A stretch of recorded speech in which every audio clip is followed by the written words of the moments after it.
n'aiderait rien, ni aux fainéants, ni aux cyniques, ni aux extrêmes. Tout le système social. On met trop de pognon, on déresponsabilise et on est dans le curatif. C'est pas moi qui vais créer des emplois.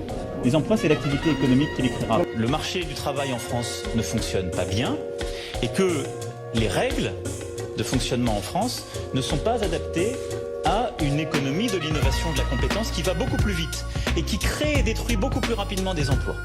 J'ai demandé à nos anciens un effort. Oui, je l'ai demandé parce que c'est ma responsabilité, je ne les ai pas pris en retraite, je leur ai dit. Mais je le dis avec beaucoup de considération, je l'ai dit en les remerciant. Que celles et ceux qui pensent que nous pouvons ne rien faire, que nous avons ce luxe, que nous pouvons rester assis se trompent profondément. Et une gare, c'est un lieu où on croise les gens qui réussissent et les gens qui ne sont rien. Honnêtement, hôtel, café, restaurant, je traverse la rue, je vous en trouve, ils veulent simplement des gens qui sont prêts à travailler, avec les contraintes du métier. J'ai dit qu'il était sain dans un pays, et on m'interrogeait sur la création d'entreprises, qu'en effet des jeunes aient cette ambition de pouvoir devenir milliardaires. Et en effet, c'est une bonne chose. Les gens qui aujourd'hui manifestent, sont présents et créent du trouble, ce sont des gens qui occupent illégalement des territoires publics ou privés. Pas de leçon à recevoir. Si vous n'aimez pas que la France soit bloquée, arrêtez de la bloquer.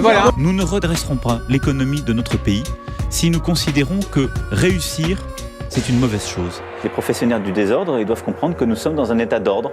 Et les étudiants, ils doivent comprendre une chose, c'est que s'ils veulent avoir leurs examens en fin d'année, c'est mieux de les réviser, parce qu'il n'y aura pas d'examen en chocolat dans la République.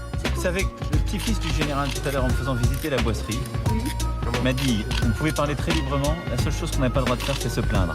Ah bon? Et je trouve que c'était une bonne pratique qu'avait le général. Oui. Vous savez, le pays se tiendrait autrement, c'était comme ça. Et ce peuple luthérien qui a vécu les transformations des dernières décennies n'est pas exactement le Gaulois réfractaire au changement. La meilleure façon de se payer un costard, c'est de travailler. Voilà.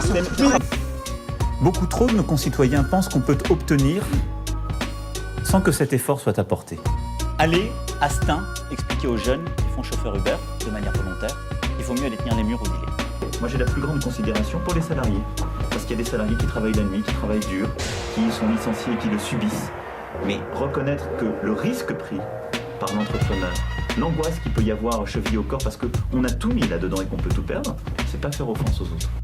Je pense que si j'étais chômeur, je n'attendrais pas tout de l'autre. J'essaierais de me battre d'abord. La politique sociale, regardez. On met un pognon de dingue dans des minima sociaux, les gens ils sont quand même pauvres. Et qu'on puisse un peu remettre tout le pays au travail par l'ensemble des réformes. Donc je leur dis merci. Non mais on ne se rend pas compte de la chance immense qu'on a.